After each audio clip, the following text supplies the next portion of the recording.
Assalamualaikum warahmatullahi wabarakatuh. Apa kabar anak-anakku kelas 6 semuanya? Masih di pembelajaran IPS. Ustazah akan melanjutkan materi yang kemarin tentang peristiwa proklamasi. Yang nanti akan dibahas tentang apa itu BPUPKI, apa itu PPKI, ada panitia 9, ada peristiwa Rengas Dengklok, ada penyusunan naskah proklamasi, upaya mempertahankan kemerdekaan, dan upaya mengisi kemerdekaan. Silahkan disimak baik-baik dan jangan bosan ya. Ya, untuk yang pertama kita akan belajar tentang apa itu BPUPKI. Itu adalah singkatan dari Badan Penyelidik Usaha-Usaha Persiapan Kemerdekaan Indonesia. Nama lainnya adalah Dokuritsu Junbi Kosakai.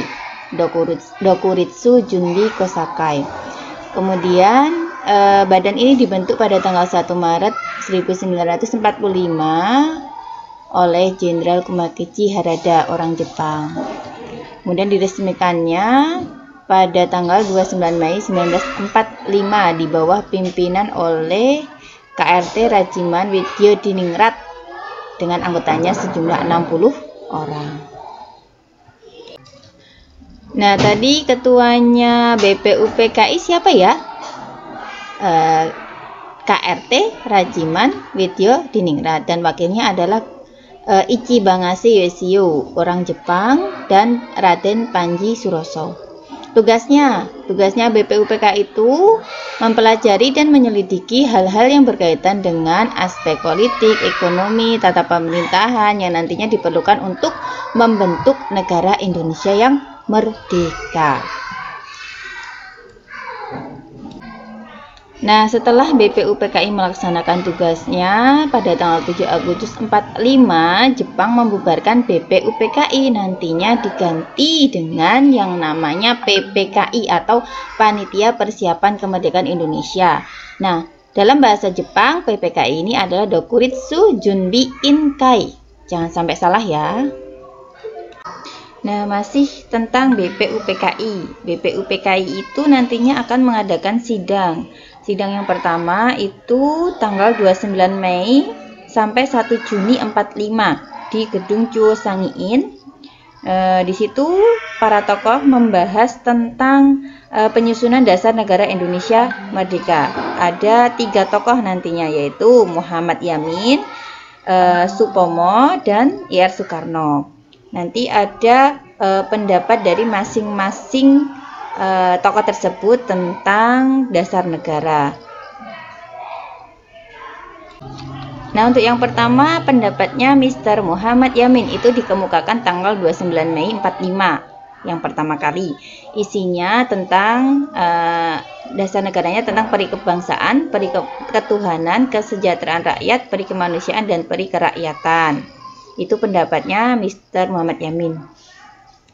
Ya, pada tanggal atau hari selanjutnya tanggal 31 Mei 45 yang mengemukakan pendapat adalah Profesor Dr. Mr. Supomo. Di antaranya 1 tentang persatuan, 2 mufakat dan demokrasi, 3 keadilan sosial, 4 kekeluargaan, dan 5 musyawarah. Sedangkan tanggal 1 Juni 45 barulah Ir Soekarno mengemukakan 5 asas. 1. Kebangsaan Indonesia, internasionalisme dan berkemanusiaan, mufakat atau demokrasi, kesejahteraan sosial, dan ketuhanan yang Maha Esa. Nah, pada sidang yang kedua, BPUPKI itu dilaksanakan tanggal 10 sampai 16 Juli 45. Isinya tentang menghasilkan rancangan Undang-Undang Dasar untuk Indonesia Merdeka. Nah, untuk merumuskan dasar negara sesuai usulan dalam rapat BPUPKI, maka dibentuklah yang namanya Panitia 9. Jadi ada 9 orang panitia yang diketuai oleh Ir Soekarno. Anggotanya siapa aja? Ada Ir Soekarno sebagai ketua, ada Abdul Kahar Muzakir, ada Muhammad Yamin, ada Muhammad Hatta. Nah, para panitia 9 ini nanti akan bermusyawarah, kemudian pada tanggal 22 Juni 45 berhasil merumuskan dasar negara yang dinamakan dengan Piagam Jakarta atau Jakarta Charter. Nah, inilah tokoh-tokoh panitia 9. IR Soekarno sebagai ketua. Kalian ingat wajahnya ya anak-anak. IR Soekarno seperti ini sebagai ketua. Kemudian Muhammad Yamin dari atas. Sebelahnya ada Muhammad Hatta, A.A. Maramis, Raden Abikusno Cokrosyoso. Ada bawahnya Abdul Kahar Muzakir, Haji Agus Salim, Kiai Haji Wahid Hashim, dan Mr. Ahmad Subarjo. Nah, dalam Piagam Jakarta atau Jakarta Charter yang dihasilkan 22 Juni 45 itu memuat tentang dasar negara. Jadi rumusan dasar negaranya yang pertama, ketuhanan dengan kewajiban menjalankan syariat Islam bagi pemeluk-pemeluknya. Yang kedua, kemanusiaan yang adil dan beradab. Yang ketiga, persatuan Indonesia. Yang keempat, kerakyatan yang dipimpin oleh hikmat kebijaksanaan dalam permusyawaratan perwakilan. Serta yang kelima, keadilan sosial bagi seluruh rakyat Indonesia. Kalau kalian semua amati, 5 dasar atau Pancasila tersebut sama persis, hampir sama seperti yang kita sering baca di ketika upacara bendera ya, Pancasila. Tapi ada satu sila yang berbeda, yaitu pada sila yang pertama. Kalau dulu bunyinya ketuhanan dengan kewajiban menjalankan syariat Islam bagi pemeluk-pemeluknya, itu yang ada dalam Piagam Jakarta. Tapi sekarang sudah diubah menjadi apa anak-anak? Menjadi ketuhanan yang Maha Esa. Jadi hanya satu sila itu di sila pertama yang berbeda, semuanya sama. Mengapa seperti itu ya? Nah, perbedaan itu terjadi karena ketika disepakati pada Piagam Jakarta dengan bunyi yang seperti itu, ketuhanan dengan kewajiban menjalankan syariat Islam bagi pemeluk-pemeluknya, itu mendapatkan pertentangan dari warga atau masyarakat Indonesia di sebelah timur, karena sebagian besar mereka itu tidak beragama Muslim, mereka banyak yang beragama non-Muslim, maka mereka sedikit keberatan dengan pernyataan seperti itu. Kemudian atas usul Muhammad Hatta, demi menjaga persatuan dan kesatuan bangsa Indonesia, maka diubahlah menjadi ketuhanan yang Maha Esa. Nah, Piagam Jakarta itu wujudnya seperti ini ya anak-anak. Jadi seperti pembukaan Undang-Undang Dasar 45 yang sering dibacakan ketika upacara bendera. Jadi Piagam Jakarta bahwa sesungguhnya kemerdekaan itu ialah hak segala bangsa. Nah, dan seterusnya. Itu nanti di alinea keempat ada bunyi Pancasilanya. Tapi masih dengan bunyi sila pertama yang dulu. Baru nanti diubah menjadi pembukaan Undang-Undang Dasar 45 dengan bunyi Pancasila yang sudah seperti saat ini. Nah, setelah tadi BPUPKI dibubarkan, kemudian dibentuklah PPKI ya pada tanggal 7 Agustus 45.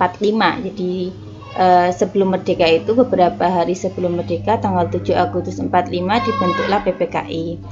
Nah, dalam bahasa Jepang tadi Dokuritsu Junbi In Kai. Nah, tugas PPKI itu mempersiapkan segala sesuatu yang menyangkut masalah ketatanegaraan bagi negara Indonesia yang nantinya akan merdeka. Nah, sebelum terjadi peristiwa proklamasi, sehari sebelumnya yaitu tanggal 16 Agustus 45 terjadi sebuah peristiwa penculikan IR Soekarno dan Muhammad Hatta oleh golongan muda. Golongan muda ini adalah Sukarni, Wikana, Aidi, dan Khairul Saleh.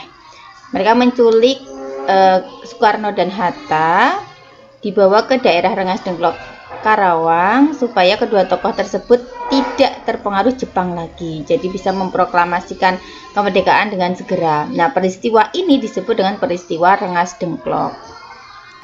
Nah, saat terjadinya penculikan itu, tanggal 16, itu mulailah disusunlah teks proklamasi kemerdekaan. Tempatnya ada di rumah Laksamana Tadashi Maeda, tepatnya di ruang makannya.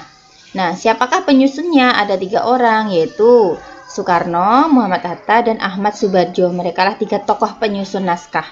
Kemudian saksinya ada golongan muda tadi, BM Dia, ada Sukarni, ada Sudiro, dan Laksamana Miyoshi sebagai saksi. Nah, nantinya naskahnya diketik oleh Sayuti Melik.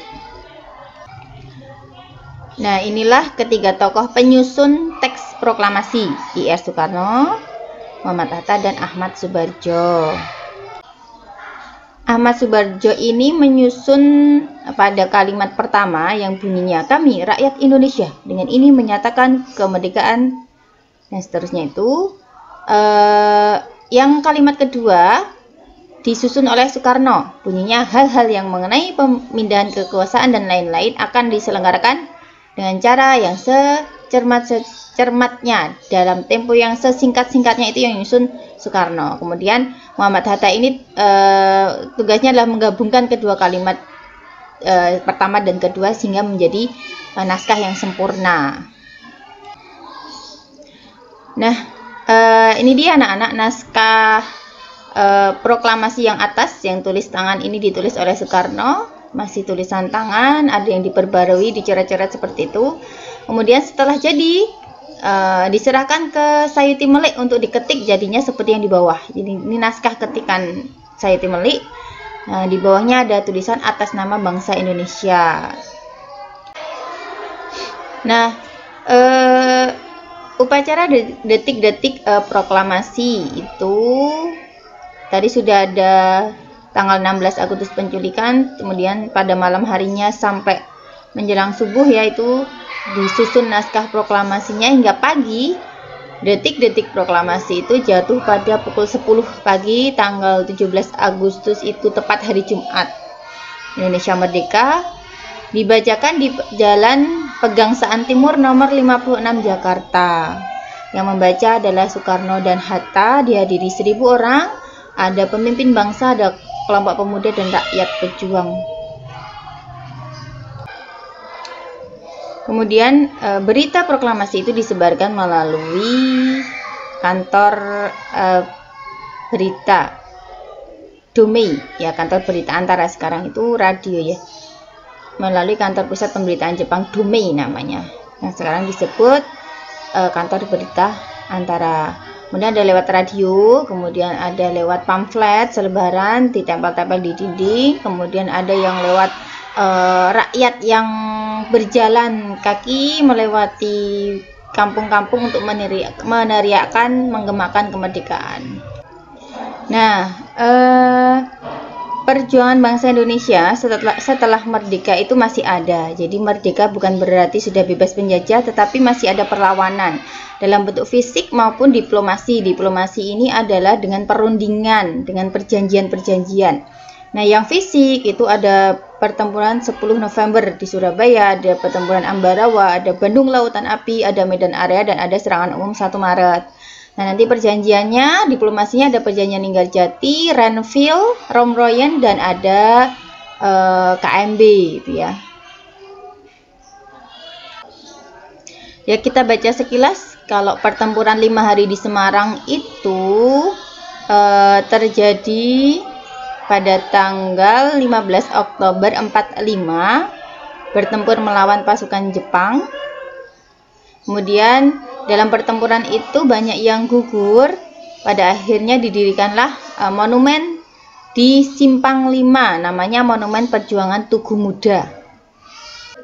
Kemudian yang kedua ada pertempuran Medan Area. Nah, Medan Area ini terjadi tanggal 13 Oktober 45 di Medan, Sumatera Utara, di bawah pimpinan T.E.D. Kelly.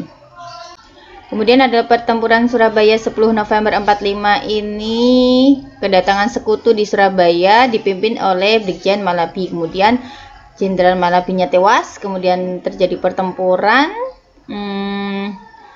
Awalnya itu ada peristiwa penyobekan bendera Belanda oleh rakyat Indonesia dengan kan merah putih biru, mereka menyobek warna birunya berubah menjadi merah putih gitu ya di Hotel Yamato.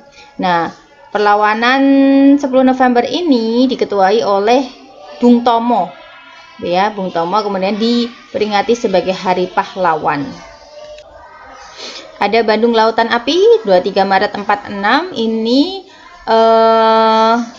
karena kota Bandung ini dikuasai oleh musuh, Kemudian pemerintah itu mengambil tindakan untuk mengosongkan kota Bandung. Kemudian setelah digosongkan, dibakar oleh rakyat Bandung sendiri. Supaya apa? Supaya nantinya tidak digunakan oleh musuh atau sekutu gitu ya.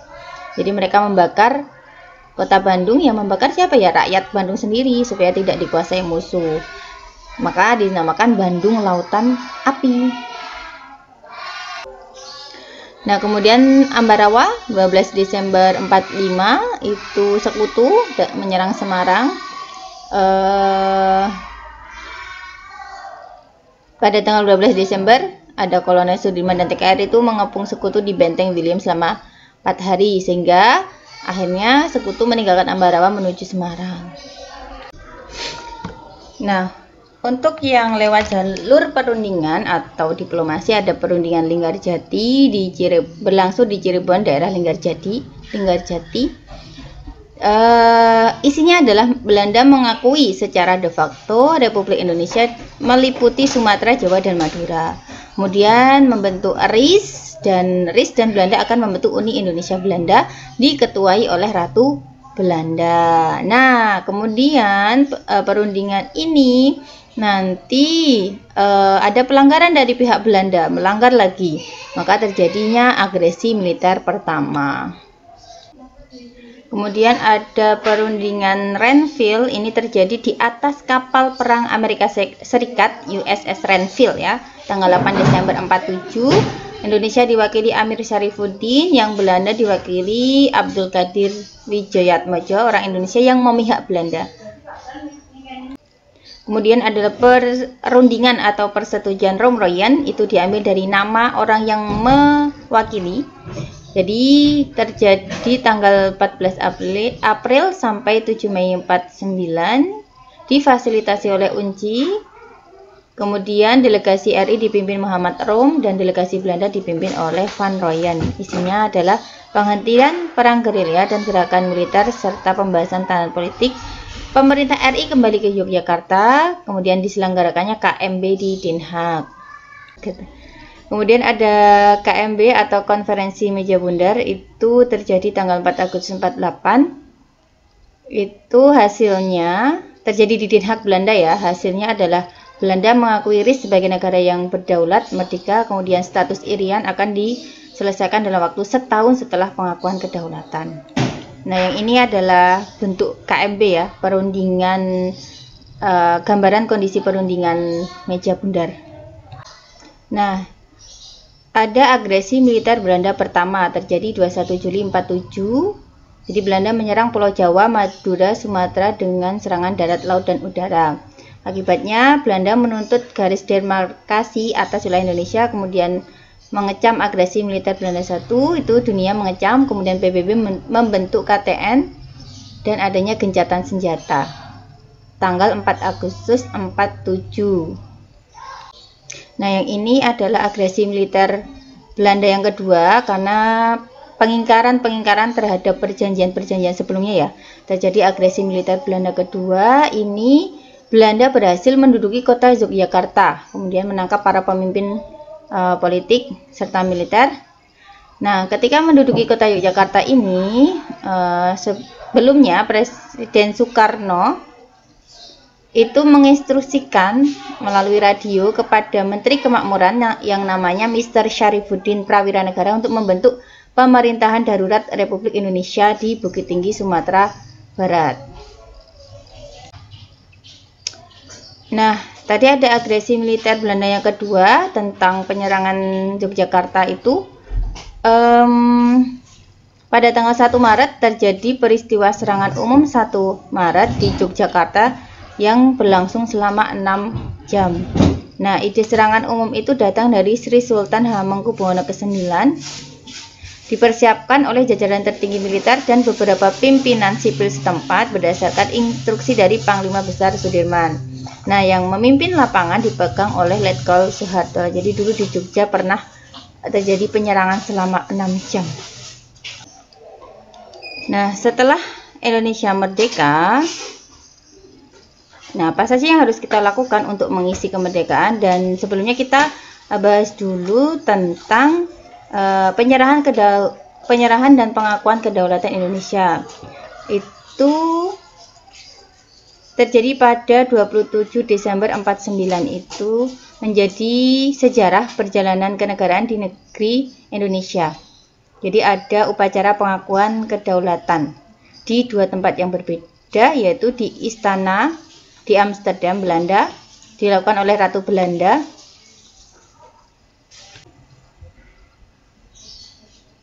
Dan di Indonesia diwakili oleh Sri Sultan Hamengkubuwono ke-9. Nah, untuk mengisi kemerdekaan yang perlu kita lakukan sebagai seorang siswa, pelajar itu beribadah sesuai kepercayaan, rajin dan giat belajar, aktif dalam berorganisasi, mempelajari beragam budaya yang ada di Indonesia.